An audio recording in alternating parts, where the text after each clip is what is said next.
Est-ce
que moi excellence qu'il t'a beaucoup dans le lot et t'as comment raté. Est-ce que le bien amen amen le lengo yaki obi manimo kotakite. Est-ce que moi nzamba zaliawa na bilo lengo kotaki obi mabogote zwa maboko na yo oba tobeta ozingena otekito tobondeli na kombo na Yesu Masia te lobana maloba. Oh wapiyo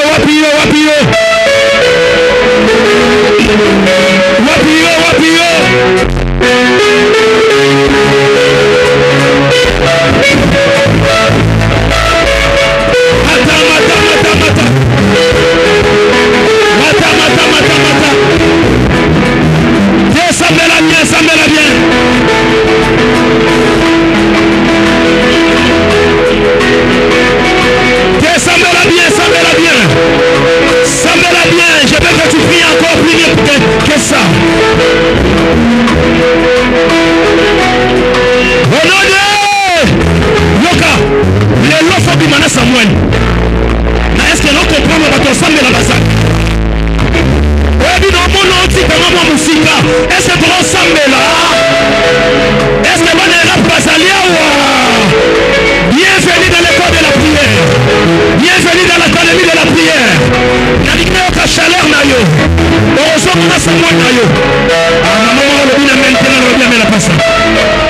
Je suis venu te dire, tu ne veux pas rentrer comme tu étais entré ici.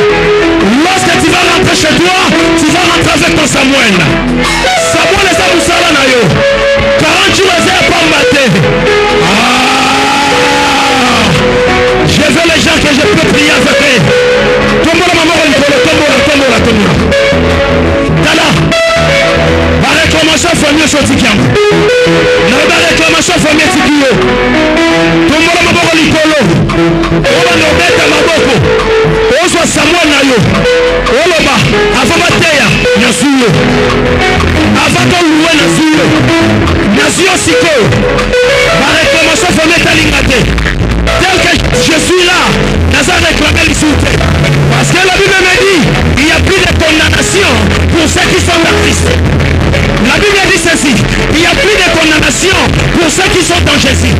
Soit tu es en Christ, il n'y a pas de condamnation. Comme le moment Nicolo, on doit comprendre ton nom qu'on a. Envoyez! Comme là. Il y a des ballons de bête à ma boco. Obi wana Samuel na yo. So Samuel était dans sa mère. Na luka batwane kozala kosambela nayebi ke ezalaka akademi ya priere tombola maboko libala na yo eza samwe na yo kobota na yo eza samwe na yo mombongo na yo eza samwe na yo kokende potolo eza samwe na yo kokata balia famille eza samwe na yo nalobi tala bapesa osanga famille parce que bedi ozala na mosala te babetela obaka yo lokota bakiti kangisa bakiti lelo makambo wana esili parce que odima na samwe na yo tombola loboko likolo moto mibale obandi obeta maboko oloba lelo ya bukola suka samuel kotala ndako nanga envoye banda kobeta maboko ozosabela tete mata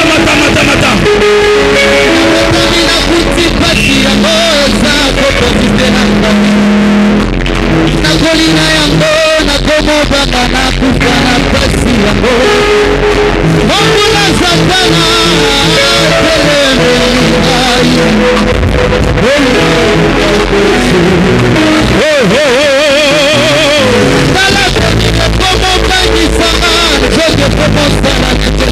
Entrez dans la dimension. Alléluia.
Nzambe yo bongi na adoration.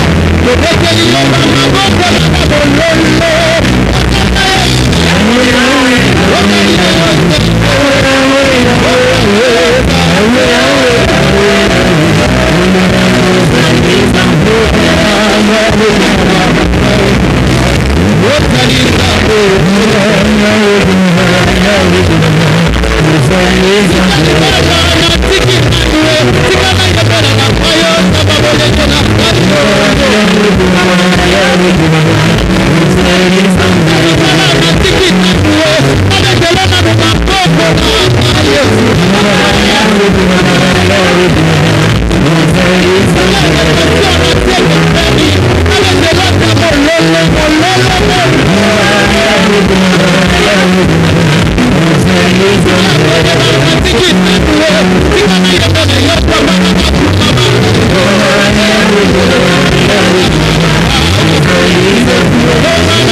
No, no, no, no, no, no, no, no,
Mulolo. Eh, on est rappelé à somme na vola. Maman biso temba. Et là on est bon. Et ça somme, les autres fait. Ce qui va sisi hotea, ba sisi maramunion so serré senti. Na lo la fesse. Photo bandela bitumbo, professeur Daniel la fena to bandela. Et dans Mulolo, j'en ai les amis, les chers merci. Que l'Éternel vous bénisse abondamment. Ça n'a pas de mignon. Alléluia. Si quand ça marche la base, si quand ça marche la pandola, dans le ça marche la sani. Akanisi la upe. Oh non, ce zangi zamba pesa yo. Na zondi makenzambe ya ehab. Arotirana ni mwamutote. Lelo za suwa sukati. Hein? Jour à souka lukato sila nanzambe lendo.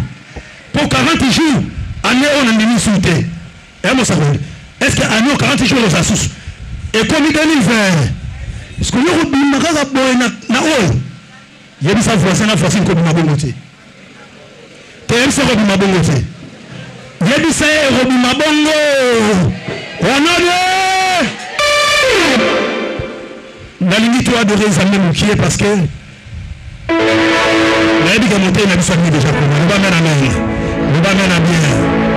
Mais les hommes de la célébration. Faites Ephraïm, lorsqu'il s'approche, on acclame.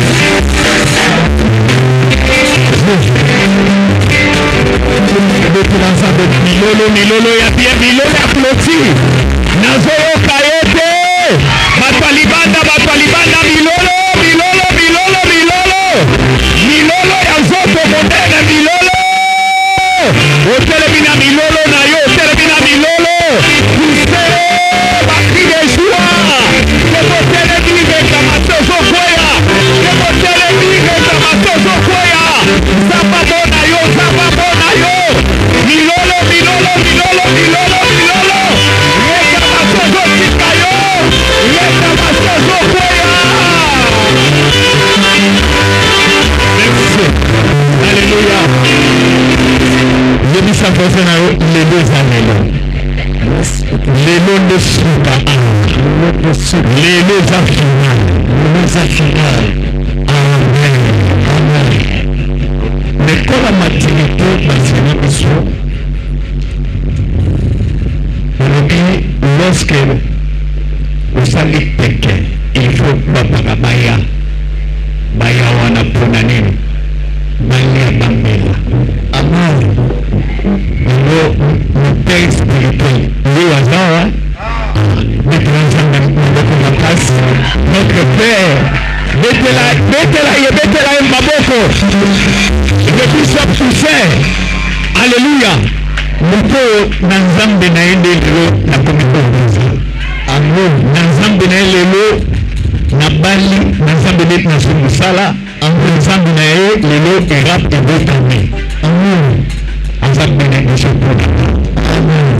Et chaque édition a un rapport à Kolomaliloba.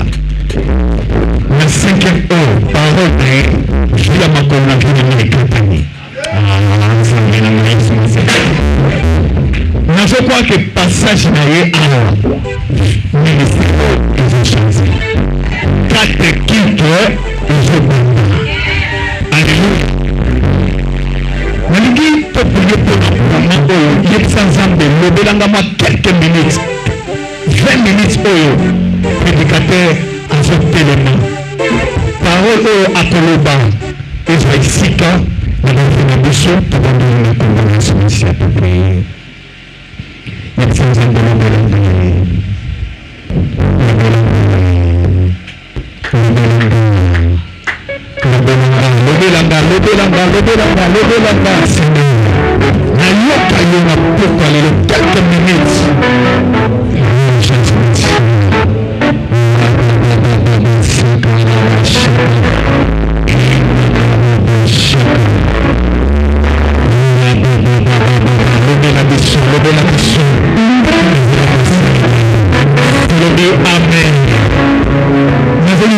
Batolibanda, s'il te plaît, de télémis dans respect la parole, de télémis, koyamba mosala nzambe après ye baservice ekontinue na suka wana dadi akotambola biso na pokwa lelo ntango nazobengisa prophète Jado l'homme de Mapikano ntango azomata tozobetela nzambe maboko makasi na bilolo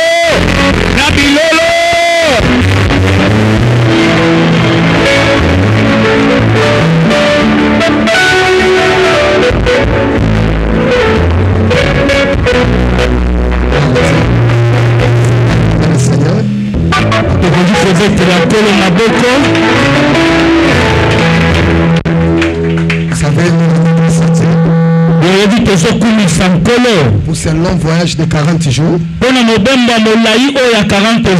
Vous savez, pour moi, c'est une grâce de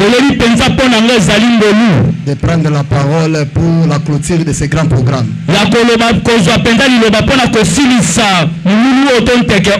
Le Dieu des prophètes Ephraim m'a choisi.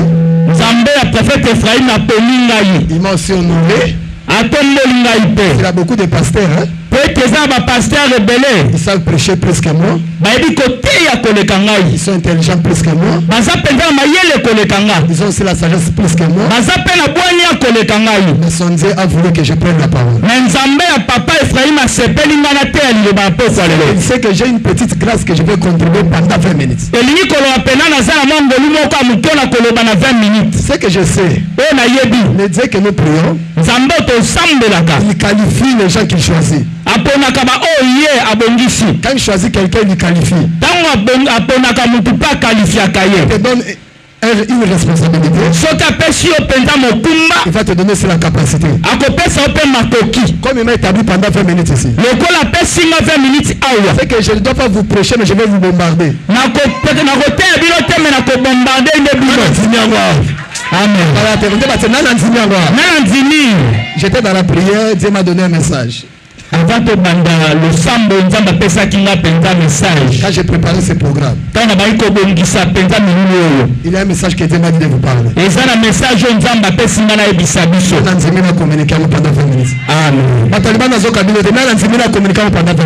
Amen. Merci à tout le monde, merci au Bishop Toussaint. Elles ne sont pas clamées le Bishop Toussaint. Là, ça c'est mon frère. Hein?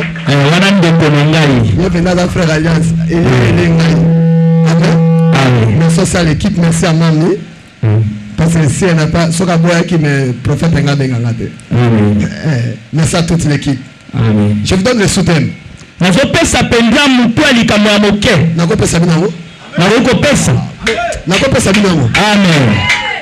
La semence qui pousse au milieu des épines. C'est ça le message. Amen. Ce n'est que le cuisinier qui connaît le goût de sa nourriture. Quand j'avais cuisiné cela, moi-même j'ai goûté.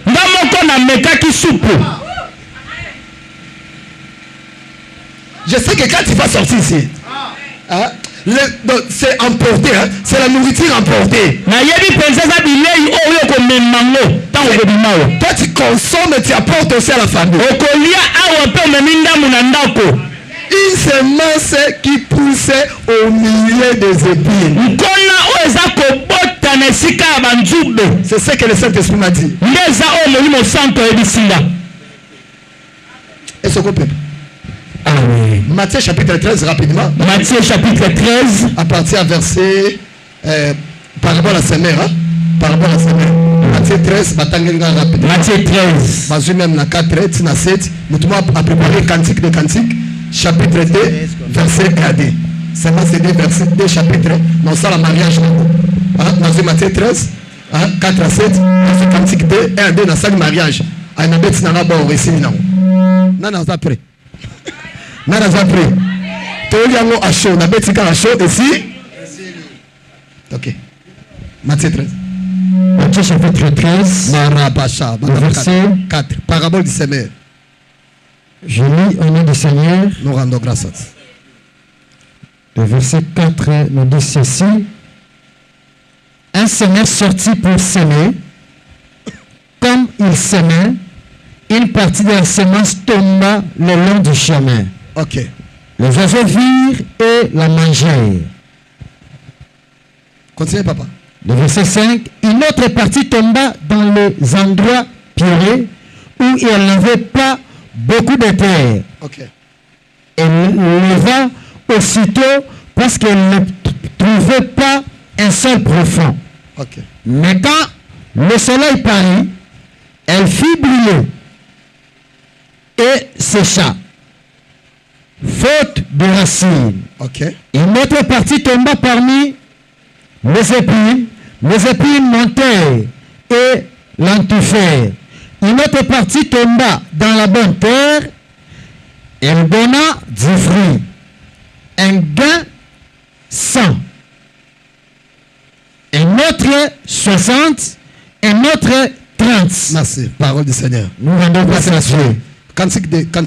Tokovan. Cantique. Rapidement, Tangala, Cantique chapitre 2. Nasa la mariage à ma verset. Après, Tofungoli Tekesili. Cantique chapitre 2. Verset 1 de Cantique. Est-ce que nous sommes? Cantique chapitre 2, verset 1er. Nous y sommes. Est-ce que vous êtes? Nous y sommes. Tokan Sanchik, est-ce que vous êtes? Nous y sommes. Est-ce que vous êtes? Nous y sommes. Cantique. Cantique chapitre 2, verset 1er. AD. AD. Je suis un narcisse de Saron, un lit de vallée. Merci. Comme un lit au milieu des épines, tel est mon ami parmi les jeunes filles. Ok. Verset 2. Verset 2. Ok. Répétez les tests pour la meilleure compréhension. Je reprends. Je suis un narcisse de Saron, un lit de vallée. Comme un lit au milieu des épines, tel est mon ami parmi les jeunes filles. Comme le lit au milieu des épis. Bépi et Zabanzou. Bandela, comme une jeune fille. Recommencez.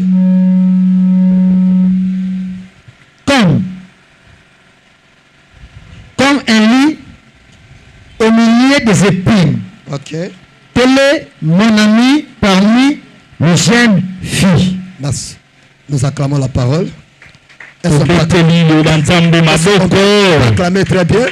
Le grand thème qu'on a parlé pendant 40 jours, c'est voyage de 40 jours. Je refuse la réclamation familiale. Parce que ce que tu refuses, tu refuses.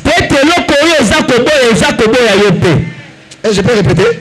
Amen. Ce que tu refuses, tu refuses. Ce que tu tolères, ça demeure. Vous savez, quand on grandit dans la vie, on doit savoir aussi dire non. La Bible dit par la foi que Moïse grandit, il refusa d'être appelé fils de la fille de Pharaon. Cela revient à dire Moïse a refusé l'identité d'être esclave. Il y a des choses dans la vie. Ça va se débarrasser de ta vie. Quand tu prends la décision de les refuser. Amen. Et ça la maladie. Amen. Mais les gens qui grandissent savent aussi dire non. Il y a des choses quand tu analyses dans ta vie. Il y a des choses quand tu commences à remarquer ça dans ta famille. Tu vas dire non, je dois dire non à ces choses. Je refuse les réclamations familiales. Alors ce soir Dieu m'a mis à cœur. Quand une semence qui poussait au milieu des épines. Balancez, je reste avec 15 minutes. Une semence qui pousse au milieu des épines. Dans les paraboles que nous venons de lire, la Bible nous parle des paraboles que Jésus a données à ses disciples. Il dit un semeur est sorti. Quand il est sorti, la Bible dit il sema les semences. Et puis les semences tombent le long du chemin. Les oiseaux du ciel sont venus. Ils ont pris la semence. La Bible dit ils sortent encore pour la deuxième fois. Ils sèment la semence, la Bible dit au milieu du pierre. Sauf des racines. La Bible dit que la semence était étouffée. La Bible dit sortir encore pour la troisième fois. Il sèment la semence au milieu maintenant des épines. Est-ce que nous sommes là? Amen. Est-ce que nous sommes là ou nous sommes à la maison? Nous sommes ici. La Bible dit que la semence, à cause des épines, la semence fut étouffée.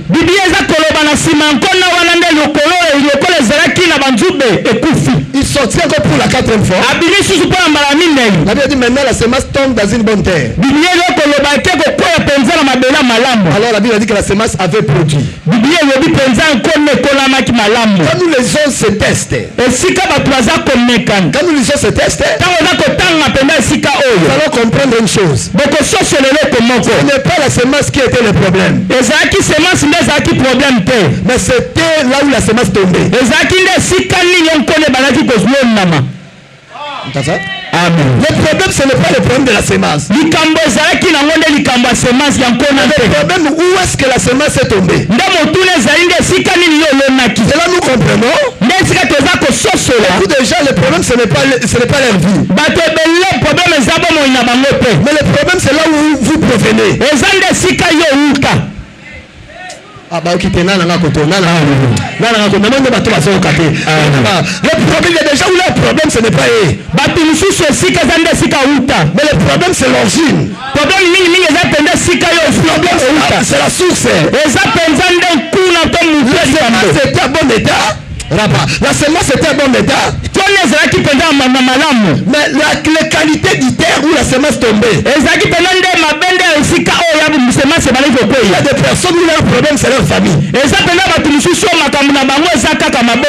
S'ils sortaient des autres familles, ils ne pouvaient pas avoir la vie qu'ils ont aujourd'hui. Il y a d'autres problèmes. Il y a d'autres personnes. Le problème c'est leurs parents. Si vous avez un parent riche, tu ne peux pas avoir la vitesse que tu as aujourd'hui. Est-ce que vous êtes? Nous y sommes. Est-ce que vous êtes? Nous y sommes. Quand le prophète m'a provoqué, est-ce que vous êtes? Nous y sommes. Le prophète m'a provoqué pour la révélation. Est-ce que vous êtes? Nous y sommes. L'église n'est pas une salle de mort. L'église n'est pas une salle de mort. L'église c'est une maternité. Où on va sentir des cris de vie. On va sentir les cris de joie. N'est-ce pas dans la Bible il est écrit? Son palais, tout s'écrit gloire. Quand je lis ce texte, je comprends. Ce n'est pas la semence qui a des problèmes. Mais le problème c'était là où ça tombait. Est-ce que je peux passer? Amen. Est-ce que je peux prêcher? Amen. Est-ce que je peux ouvrir des choses? Amen. Est-ce que je peux donner une révélation? Amen.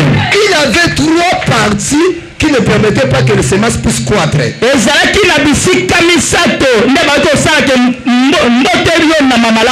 long du chemin, de là où c'était rocailleuse, là où il a fait des épines.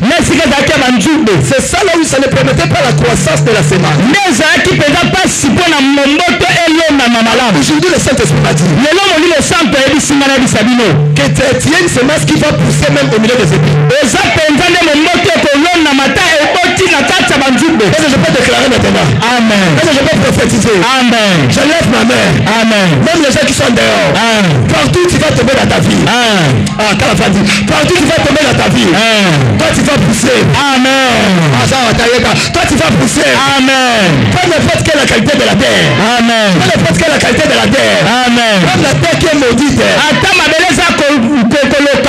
la terre qui est stérile.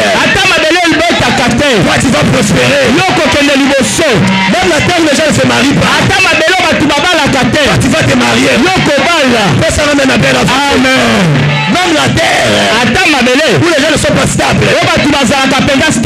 Savez-vous qu'il y a la terre qui avale les efforts des gens? Ça avale les efforts. Ça avale même la richesse. Peu n'importe quel là où toi tu vas tomber. Peu n'importe quel là où la vie va t'amener. Celui qui se met debout.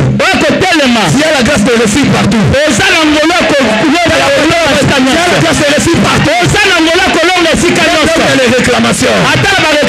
Toi tu réussiras. Là où il y a les lois établies. Toi tu vas réussir.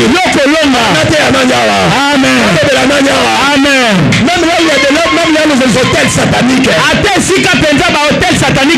Toi tu vas pousser. Toi tu vas prospérer. Toi tu vas évoluer. Je suis une semence. Qui pousse même au milieu des épines. Asseyez-vous. Amen. Alors les épines c'est quoi? Les épines ce sont les lois établies qui empêchent les gens de réussir ou d'aller de l'avant. Les épines c'est quoi encore? Les épines c'est quoi encore? Les épines ce sont les hôtels de réclamation. Vous avez les hôtels de réclamation a pour objectif d'empêcher les gens d'aller dans leur destinée. Ce soir, le destin de Dieu va te réclamer. Le destin de Dieu va te réclamer. Alors tu ne vas pas accomplir le destin du diable. L'avenir satanique ne s'accomplira pas dans ta vie. Amen. L'avenir satanique ne s'accomplira pas dans ta vie. L'avenir de Dieu va s'accomplir. Amen. Les épines ce sont des hôtels de réclamation. Pourquoi on a dit que nous refusons la réclamation? Les épines aussi sont aussi les liens familiales. Les liens familiaux. Ce sont les liens des environnements. Ça peut te réclamer aussi. Ça peut aussi te bloquer. Ça t'empêche aussi de pousser ou de croître. Voilà pourquoi ensemble ce soir nous disons je suis une semence qui pousse même au milieu des épines. Je reste avec 5 minutes. Amen. La Bible dit dans le livre de Cantique. Donnez-moi votre attention. Dans le livre de Cantique chapitre 2. Ici Salomon est en train de dire. Ici c'est le dialogue de la Silamite. Silamite est en train de parler avec Salomon. Je ne parle pas de Silamite, je parle de la Silamite. Il y a une différence entre Silamite et Silamite. Silamite c'est la femme qui avait conçu pour le prophète le chambre haute.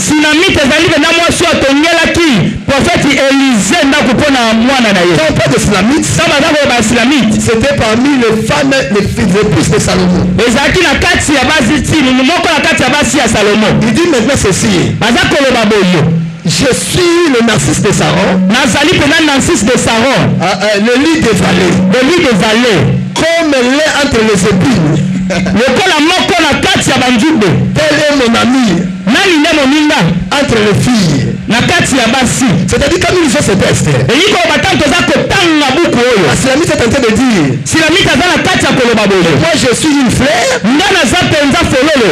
qui pousse même dans les déserts. Parce que le narcisse de Saron c'est une fleur qui vit dans les déserts. C'est quelqu'un là? C'est une fleur même qui vit dans les déserts. C'est une fleur qui a la capacité, est-ce que nous sommes la capacité de supporter la chaleur du désert.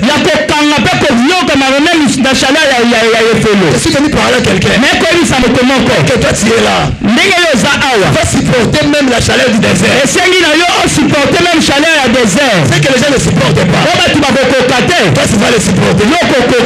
Ce qui détruit les autres ne détruira pas. Il y a des gens qui font n'importe quoi lorsqu'ils vivent dans la la chaleur. Il réunit même la foi. Capable même de s'égarer. Mais quand il est dans l'assiste du salon, même si tu passes dans les difficultés, tu vas supporter. Si tu traverses le chômage, tu ne céderas pas. Si tu traverses les épreuves, tu assistes du salon, mais dans les déserts, moi je supporterai. Alors pourquoi l'apôtre Paul dit vivre dans l'abondance, vivre aussi dans la disette. Qui ne supporte pas la chaleur du désert. Quand les difficultés arrivent, les difficultés, il peut abandonner aussi la foi. Il peut abandonner la foi. Parce qu'il n'est pas une fleur qui supporte la chaleur du désert. Dieu m'a envoyé de te dire, il te donne la capacité de supporter les épreuves de la vie. Amen. Tu ne dois pas réunir ton identité d'être enfant de Dieu. Je suis une fleur qui a la capacité même de survivre dans les déserts. Nous connaissons tous les déserts, non? Le désert, c'est un endroit où on ne peut pas faire l'agriculture. Le désert, c'est un endroit où il a tellement une température de la chaleur élevée. Le désert, c'est un endroit comme c'est un endroit de crise. Mais la Bible dit, il était dans le désert, leurs chaussures n'étaient pas usées. Quand tu étais dans le désert, Dieu avait pourvu même de l'eau à boire. Il était dans le désert, voyez même les cailles et la manne. N'importe quelle saison que tu vas traverser, Dieu enverra un proviseur surnaturel. Dieu enverra un proviseur surnaturel. Parce que je suis Narcisse du Sahara, je dois me distinguer. La Bible dit, elle est différente entre plusieurs filles. Comment Salomon a inventé cette femme? Il est tenté de vanter cette Sulamite. C'est un homme qui a 1000 femmes. Qu'est-ce qu'elle avait vu? Il avait vu. Qu'est-ce qu'elle avait vu? Elle avait vu la différence. Elle avait vu la distinction. Ok, cette Sulamite, elle avait aussi d'autres concubines, d'autres mbanda qui les dépassaient de taille. Quand il regarde l'enfant comme ça, le fils d'avant, ok. Quand il regarde derrière, le fils de derrière, ok. Comme les Kinois disent, moi si n'enzote. Quand le Salomon dit, toi la Sulamite, il est différent entre plusieurs filles. J'appelle la Sulamite. Comment toi tu as rendu Salomon ivre comme ça? Salomon commence à lui parler par la Sulamite me dit, moi j'ai marqué le cœur de Salomon. Marqué le cœur de Salomon. Pourquoi? Ça a poussé Salomon a dit ce qu'il peut dire. Nous avons besoin à ces temps qui ont la capacité de marquer le cœur de Dieu. Dieu peut dire, jamais vu un homme intègre comme Job. Vous savez que Dieu avait témoigné Job. Parce que Job a marqué de sa manière de marcher. C'est une femme. C'est une femme qui s'est distinguée. Elle n'a pas fait n'importe comment.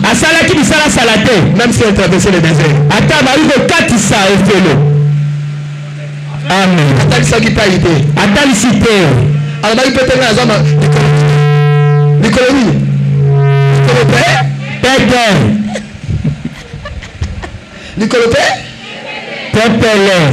Moi c'est moi on est comme prêtre. On est comme désert. Ma belle petit natika na 3 points na beta moto beta vous arrêtez na buka bonti to na buka te bazate na buka so de moto to na buka te buka nzala papa banda comprendre na buka moto na buka moto buka mais 40 jours aussi là mais souffrance de aussi là amen ta na ça connaît ça regarde mais papa malade là aussi là toloni malobela tanto to la vie na amen quand on est 40 jours aussi là mais on va bien quand même aussi là amen. On ne peut pas seulement supporter la chaleur du désert. Pas seulement supporter la chaleur du désert. La deuxième chose. Elle a aussi maîtrisé le désert. Ah bah ça atteint ça non.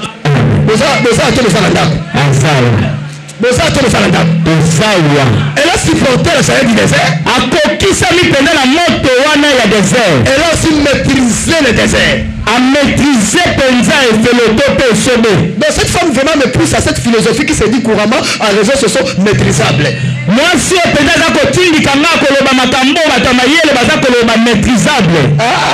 J'ai compris que même les difficultés maîtrisables. J'ai compris que si tu traverses une saison, tu n'es pas la première personne. Il a déjà traversé la personne en zone de crise, ils sont sortis avec un témoignage. Cette situation-là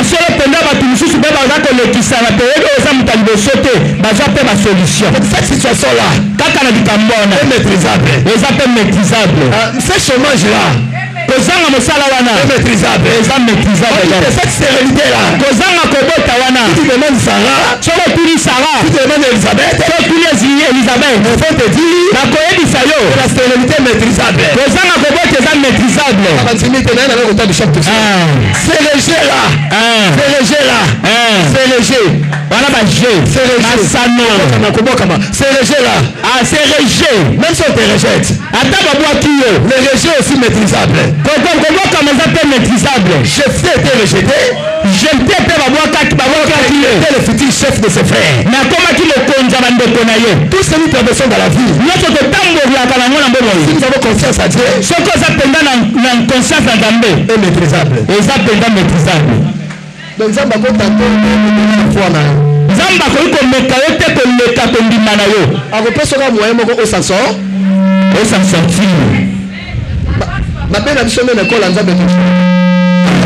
salon, frère, ils ont supporté chaleur à désert. Ils ont maîtrisé des déserts.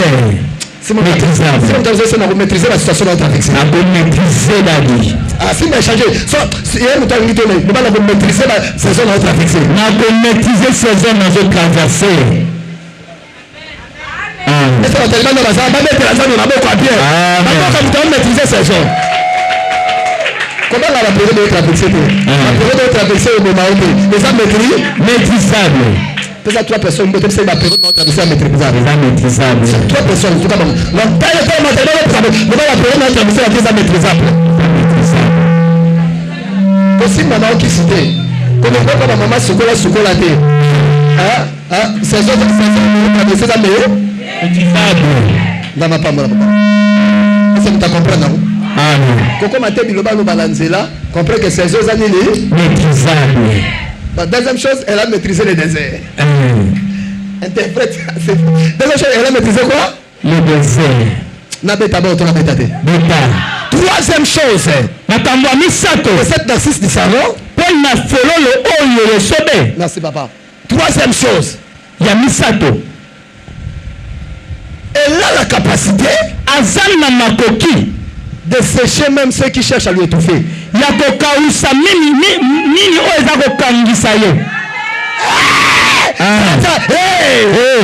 bah ça va te on dit que dans village. On est ça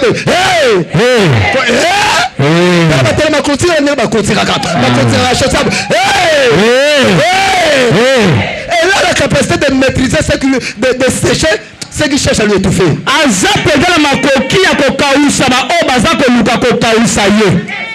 Elle a la capacité de sécher même la sorcellerie familiale. Je lève ma mère.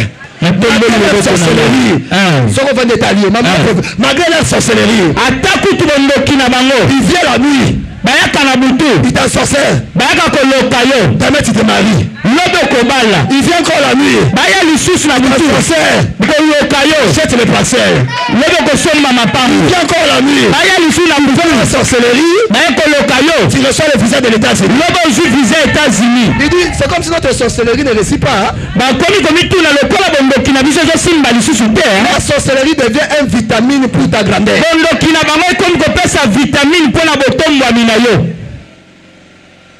Ça va? Ça va. Ça va? Ok, la mission des épines, c'est étouffer. nzokande mpenza mission ya nzube eza nde kokanga Ah, étouffer. kokanga Empêcher la croissance. kokanga botombwami Mais ils ont oublié me babosani que nous sommes une semence, biso tozali nde nkonna malgré les épines. ata kutu banzube Nous allons évoluer. tokokende liboso Si venir rappeler à quelqu'un, naye korapele si la moko sorcellerie dans la famille, ata bondoki eza na libota même s'il y a les hôtels dans la famille, ata ya bahotel ya bafambote ezali c'est dans la famille, ata baréclamation ezali toi tu vas te distinguer. yo kodistingue. Amen. Et c'est le qui m'a cambo. Amen.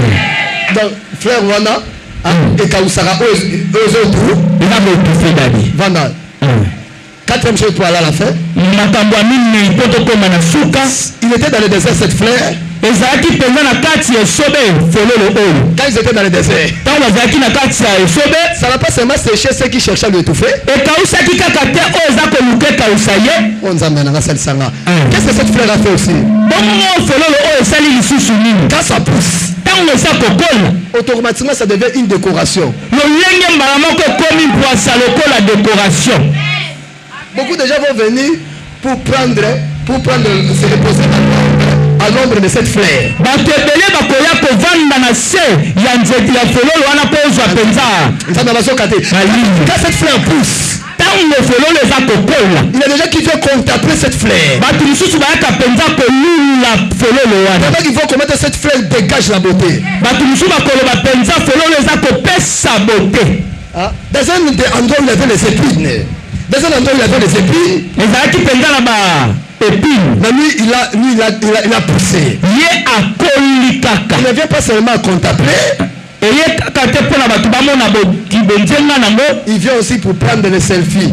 eyaka mpe Il prend les selfies bakoya kokanga bafoto pour voir comment est-ce que cet homme Dieu l'a élevé comme ça. bakoya kokanga na foto banda na ndenge nini nzambe atomboli Je yo lève ma mère. natomboli loboko na nga 40 jours aussi. na kati ya 40 jours oyo Si je prêche, lokola aza kopeli comme si je prophétise, lokola aza je vais te chercher pour prendre les selfies. bato bakoya kozwa na yo bafoto. Il m'a dit la famille. Le niveau que Dieu va t'amener. Le niveau que Dieu va t'amener. esika oyo nzambe akotombola yo N'importe quel domaine de ta vie.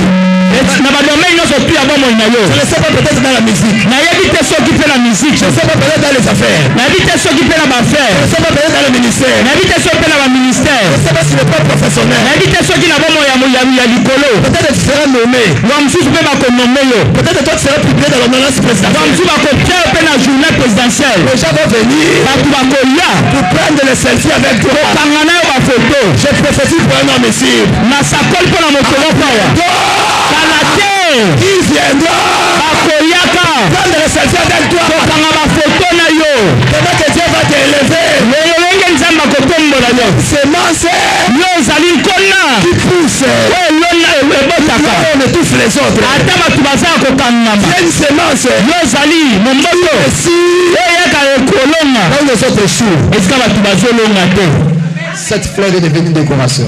nde mpenza fololo wana ekomi décoration. Je vais me terminer en vous disant ceci. nakosilisa na koloba boye Ce n'est pas seulement une décoration. eza kaka décoration te Nous savons tous quand la fleur pousse, boyebi biso nyonso ndenge soki fololo eza kokola ça dégage aussi une certaine parfait. etindikaka mpe malasi moko boye. Bon, ma belle, on ne va pas la fleur. Donc, moi, comprendre, moi, petit enseignement aux arts, la fleur, monsieur Zalaka, attends la fleur rose. Et ce qu'on a éminemment au dé, mwa malasi éminemment sur le moko. Vrai faux. Pensa ma bio Solo. Zamba bio kokola. Ah, malgré du tout ma pesa na mena bien. amen Zamba bio ko folie malgré ma combat. amen Na on a sa foudre na la réclamation la bangwana. Et le kanga ba du sume yote. amen Ah, ba ki ma mote. Maintenant, quand cette fleur pousse, ça dégage une certaine odeur. Ça dégage un certain parfum. Ainsi sera ta vie après cette prière.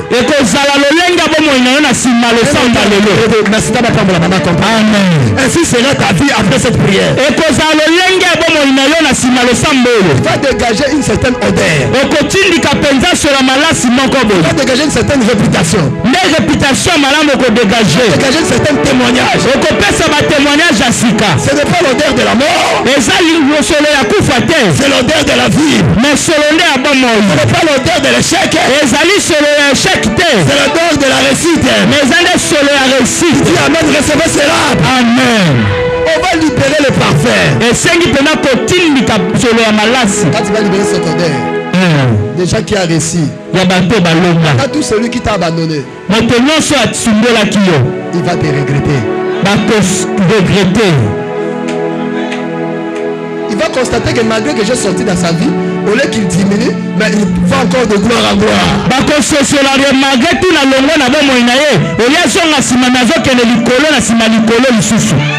Quand un partenaire quittera ici, un ouvrier fait l'erreur de quitter ici. Il pense que parce qu'il a quitté, que les choses vont diminuer. Il va remarquer, il va écouter l'odeur du parfum. Là-bas la repentance, les choses ont monté encore. Celui qui t'a quitté, qui se prépare, qu'il va regretter. C'est toi tu vas aller de gloire en gloire. Tu vas aller de succès en succès. Tu vas aller de progrès en progrès. Parce que tu es une semence qui poussait à n'importe quelle terre.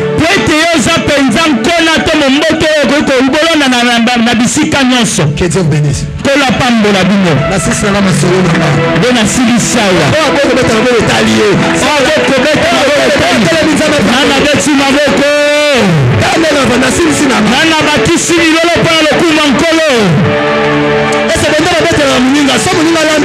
Est-ce que maman beta Camilo yelelo tawa? Papa beta Camilo kola zawa.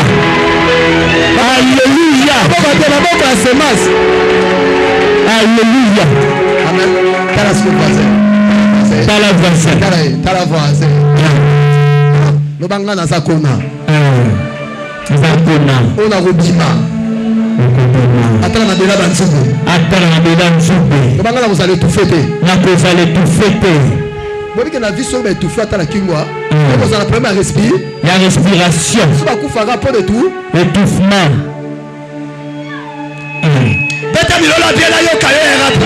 Amen.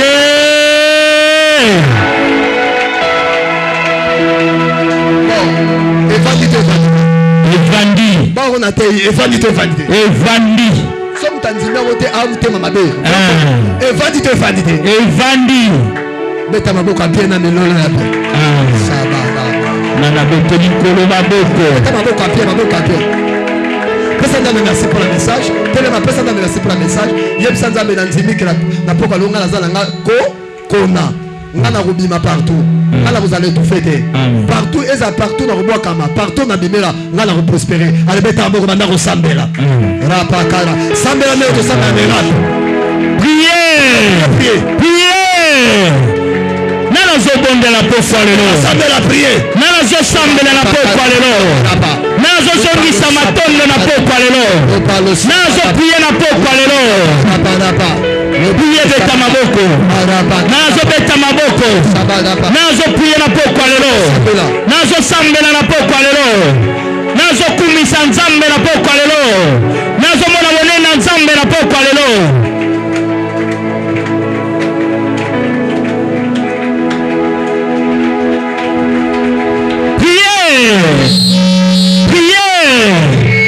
Seigneur Jésus. Sambela beta maboko à pied. Nazo prier na pokwa lelo. Shandaraboshe. Ikarabashandarabo. Jésus. Au nom de Jésus. Amen. Amen. Est-ce que vous avez maboka muto apamboami? Muto nzamba lobeli personnel. Beta maboka muto nzamba lobeli personnellement. Jésus. Donc tango bima ozobima na pensée moko ngala zako kona on a robota mata place banzu beza ezali na pousse. Eza profond. Amen. So to tala ba famille banzu be famille kindoki. Famille to babonga raté. Famille tonda banzu banzube. Otovana na RVA nanda ku porte ezate. Bishop to say. Ya ba tebe ba yinga ya na ko kola nanga. Kota nanda ku porte ezate. Oh maman sa maîtresse na bambinoa. Des fois mon apobolia, il faut atindao, des fois que te kabilamba na ye, bilamba na Saint Alphonse matete. Na ko wetimo za rawana boy. Pardon. Boli misanga. Oui. Ko wetimo za rawana so na église catholique à Saint Alphonse. Oh viré boy. Ah na zara kilia wana. Bokanzo mama otinda même na bilamba. Et pas maman ko wetimo za ko bana kintoki. Et là on à $100. A te qui sont à demi. Nabi kola pambolo. Vous êtes kola pambolo. Amen. Donc imaginez comme dans niveau banzou ben niveau pobolia il faut maman te kabilamba. Père son âme hein, a fait à 3 ans. Banzou ben de fois le reste maîtresse a ba papier. Ah ba papier ba cahier. A tinda o te que la maman ngou. Nguba. Yesa m'taper c'est banzou beza la vie hein. Banzou beza na vie. Bouger c'est banzou beza la vie hein. Banzou beza na vie hein. C'est bon qui des choses, je vous dis, ce sont des choses vraies. Tu vas dans la bakwa. Ce qui est dans la bakou, maya ma tête dans la ciment. C'est la place où on tout seul, au bimba, mon pont, oyo. Ok. Point chez Coco. Ah.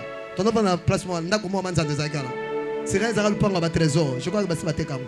Tu vas. Si on a comme moi, manzan des agala, c'est un boule bêti. Hein? C'est un boule bêti. Maya zone que la main d'ag. Botel mboembi debout. Congolais. Ini. Le sort. On va dire veiller forcé. Et c'est ça. De longo on a to comme pas doa. Et de choses à reçu. So matin dans nous, on matana. La descente. Et ça la kaka ndango mo étage là. Et ça li hein. Bon que na mta babele hein. Eh musée, bon pendant la kata la mo studio moko boy. Tala vie za la banzu be bande kolanga. Pesa ramène à bien. Mais oh c'est important, le début de ta vie n'est pas la fin de ta vie. Amen. Pourquoi on a Joseph Moro Charpentier, Joseph Politi, Joseph Narimanté. Je suis en course ma belle. Na menisé, ma souka la politicien. Tombo n'est pas parmi ma riche. Ce n'est pas le début qui compte, mais c'est la fin qui compte. Mais ça ramène à bien à l'eau. Amen. Il y a un tel quelque part dans notre service à offrande. Offrande de tous, ils ont offrande à bateau, nous avons changé ma position à Vinaba. Et ça, la bateau, nous avons décidé à changer ma position à Vinaba. N'a pas exemple. Frère Yaka, rapidement. Permettre 2 minutes à 5 offrandes. Mais offrande, on a passé un exemple où on a salima bien, on a raté offrande. Tellement bon papa. Ça nous laisse. Mais on a dit d'abord te pécher Zambé, merci. Toto Molaye, Zambo ya disposa ki biso, Zambo ya bake ya ki biso, Zambo ya zalaki na biso. Na ligue siko zali loba maloba mi ba yoto misato. Opesa tata merci to monele sobra dega lo saliva. Rasuka ni lali lo sana na baya na bosa. Nous te bénissons Père. Nous te bénissons le Dieu de mon Père. Nous te rendons grâce le Dieu de Patrice Foumouma. Le Dieu qui a marché avec notre Père. Le Dieu qui a marché avec les hommes Mambaye. Père, nous te rendons grâce. Nous te bénissons, Jésus, pour, Seigneur, à la fin de cette assise que nous avons débuté et aujourd'hui nous sommes à la fin. Que ton nom soit glorifié, que ton nom soit béni, que ton nom soit exalté, que ton nom soit célébré. Nous t'élèvons Jésus dans nos vies, nous t'élèvons dans nos vies, nous t'élèvons dans nos projets, nous t'élèvons dans notre destinée, nous t'élèvons dans cette marche de 2025. Père, merci, nous te sommes infiniment reconnaissants. Nous te sommes infiniment reconnaissants. Toi qui as la sagesse être varié. Oh Jésus, merci, merci Adonai, merci. Bien-aimé, ton bon est là. Lui qui a dit que les eaux qui est d'en haut et les eaux qui est d'en bas, que ces eaux soient séparées, que les secs paraissent. Nous allons prier. Vous voyez des ensemble. Yo kabola ki mai ya likolo, o kabola ki mai ya se, o separa ki, o loba ki sek e bima. Loba na nzambe kabola ngai na bapasi nyonso, o etingama ki na ngai. Loba na nzambe kabola ngai na kolela nyonso, na mitumba nyonso, o etelemela ba origine ya libota na ngai. Loba na nzambe lelo na bima awa naza séparé na réclamation, na bima awa naza séparé na malédiction. Pendant que les ensemble, sépare-moi Seigneur, nous sommes à la fin. Est-ce que tu peux prier maintenant? Est-ce que tu peux remonter ta prière? Parle à Dieu, dis Seigneur, sépare-moi, sépare-moi avec l'impudicité, sépare-moi avec le mensonge, sépare-moi Seigneur. Kabolanga ina bobola, kabolanga na mapasi, kabolanga na kozanga, kabolanga na minyololo ya Satana. Toi qui as dit que les eaux d'en haut et les eaux d'en bas se séparent, toi qui as dit les secs paraissent, Zambe la bobol, maman moko sambelio, yaya moko yeko lukayo, preseliba etikayo, Zambe séparé de bobalelo, Zambe kabola et bobalelo, seliba etamola qui n'a pas moulé belé, le sa la soupa, malade et tout qui s'en bataille belé, le bana Zambe le sa la soupa, so weko baxela atama boko, il va que ça la bien, le bana Zambe, séparé dans la stérilité, séparé dans la solitude, séparé dans la chômage, sépare-moi ce soir, toi qui as dit que les eaux d'en haut et les eaux d'en bas soient séparées par le nom de Jésus. Au nom de... Voilà bien-aimé, tout ça là du sous-prière, tout comme il a souka. La Bible dit, les eaux que tu as vues, il y a une bête qui monte dans les eaux. Nous allons ensemble, Satan azomata ye na ba stratégie ebele parce qu'azomata na kati ya ebale. Loba na nzambe démonioso oyo azoluka matati ya kota 2026. Loba na nzambe akule ya lelo. Loba na nzambe beti nyonso azomata azoya po abundisa libota na nga, azoya po abundisa bana na nga, bondoki nyonso etelema. Loba na nzambe ekule ya lelo na kombo na Yesu, que la bête soit déracinée dans le nom de Jésus. Père, nous te prions, la combe na Yesu, la bête qui monte dans les eaux, Zambe tozo ko Israël, oyazo mata po unisanga, oyazo mata po combattre nga, oyazo mata po abunisa libota nga, yawe karati juleyo, alala, yawe karati juleyo akwea, yawe karati juleyo akita, karati juleyo atravesete, lelo akwea, lelo akwea, lelo akwea, lelo akwea, lelo akwea, lelo akwea, lelo akwea, lelo akwea, lelo akwea, lelo akwea, au nom de voilà bien-aimé pour Osamena. La Bible dit, pendant que les fils de l'homme sont endormis, l'Éternel bénit son bien-aimé. Nous allons ensemble dans son songa. Ma pongi na ngeza la pongi ya malédiction. Ma pongi na ngeza la pongi ya bénédiction. Loko le komami na mukana ya pisomo. Alobi nzambe apambola kaba bien-aimé na ye tango bango balali pongi. Bongo bao bazana se ya malédiction. Bakata ka pongi 5 heures. Bakata ka pongi tongo. Bazoluka me bao swato. Loba na nzambe salanga bien-aimé na yo. Après prière yo, nzambe opambola vie na ndenge na opambola te. Bana kobeta maboko zo samela. Ozodisa nzambe na koti 40 jours pamba te. Pambola vie na kapona za bien-aimé na yo. Naza molinga bi na yo. Naza mwana na yo. Na pima awa na za peni. Bamutu na koza na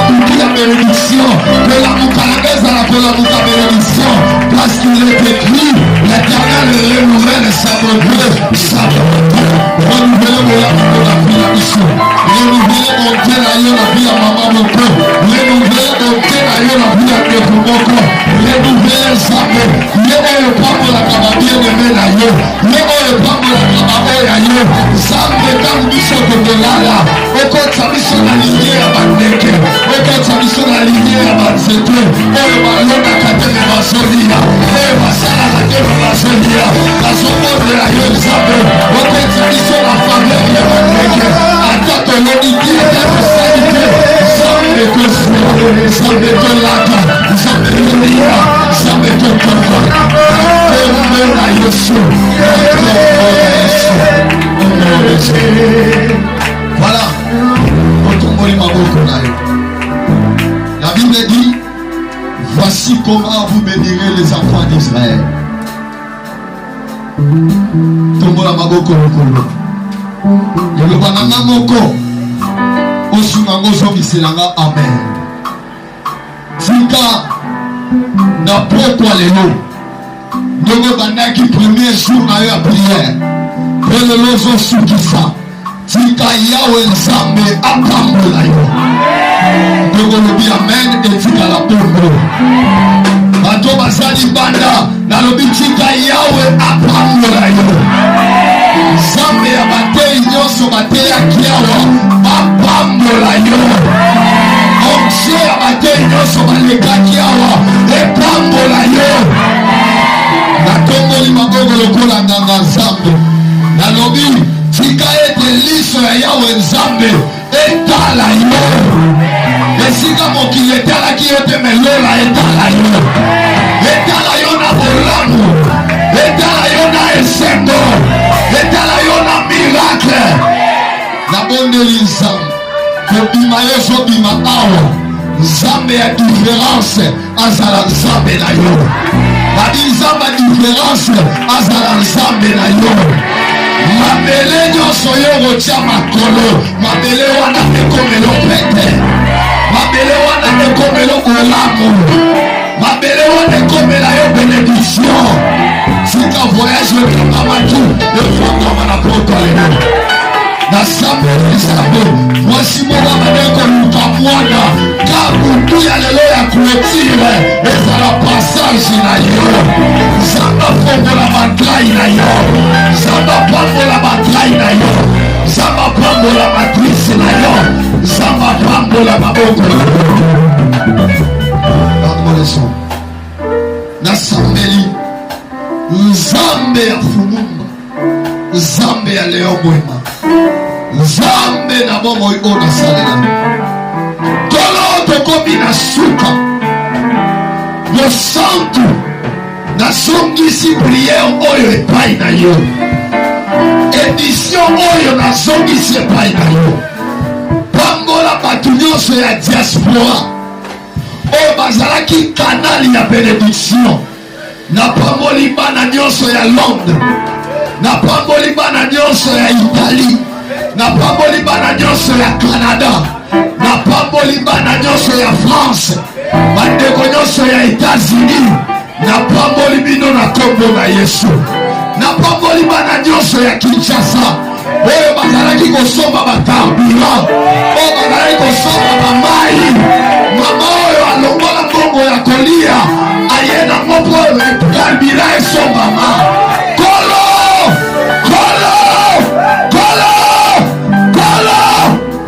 2025 esila te tika mama oyo amona bolamu na yo tika papa oyo amona bolamu na yo nayebi likambo ndeko mokwala te nzambe yo oyebaka na mosika avant tofungola monoko nyonso oyebaki tala bajeune ser oyo mokongo ezosuwa ebu pendant 40 jours kotelema koyamba bato baoyo babala te libala na bango efongwama baoyo babala te nalobi mabala efongwama nzambe bamisicien oyo butu moi nzambe kobeta lindanga na mosu tofuti bango te bamosu bake banzozinge bake kobeta po bafuta bango 10 000 me bato balobi kolosala sa etere nzambe nabondeli yo mosantu ozwanga motu pamba okotinga na hotel de ville ozwinga na se opesinga fonction nzambe ozwaki Efraim obitela otikoka na bible te napeso mpe mosala osulise tobi opesi salaire opesi mpe mapango opesi biso mapango oyo batata na biso basomba te okomisi biso bapropriétaire ya baparcelle na pamboli bino na kombo na yesu nzambe apesinga baterrain baconcession apesa bino baconcession apesa bino misala apesa bino misala apesa bino misala apesa bino basalaire lelo yesu ndenge moko ayaki apona invitation bapesaki ka invitation a cause invitation na ye kokota na ye awa nzambe abongolaka badone abongola badone ya vi na yo oyaki na nzela invitation tika invitation oyo ebotela yo bolamu na mokolo ya lelo kopima ozopima liwa emona yo te maladi emona yo te nalobi kindoki emona yo te oyo akobimisa yo nzambe akitisa yo oyo akotelema na nzela na yo akwea lokola Goliath akomelisa kono merci namoni Bartime oyo aboyaki souffrance ntango agangaki yo oyokaki nazondimaka yo oyoki losambo mpe nazondima ozochange baposition na biso pambola mosali na yo Efraim pambola normal na biso 02 pambola bato nyonso bakolo lupango oyo basunga biso po eglise oyo evanda awa nzambe pambola bango pourquoi pas bavoisin na biso oyo baza na nsima mpe na liboso bana nyonso ya quartier bazala pedi na nsima ya 40 jours avenir epambwama mabala efongwama restauration eya tika pole kota na rivière pole kota na rivière badepute babima na fendi oyo bato ya minene babima na rivière kolomesi totiki kozonga moko na moko na maboko na yo batela biso na bando oyo ya mabe nzambe batela biso mituka tokomata tozonga na kimia na kombo na yesu nde tokoteli tolobi amen obetolesa maboko makasi topesa bakommunike mardi programme eza te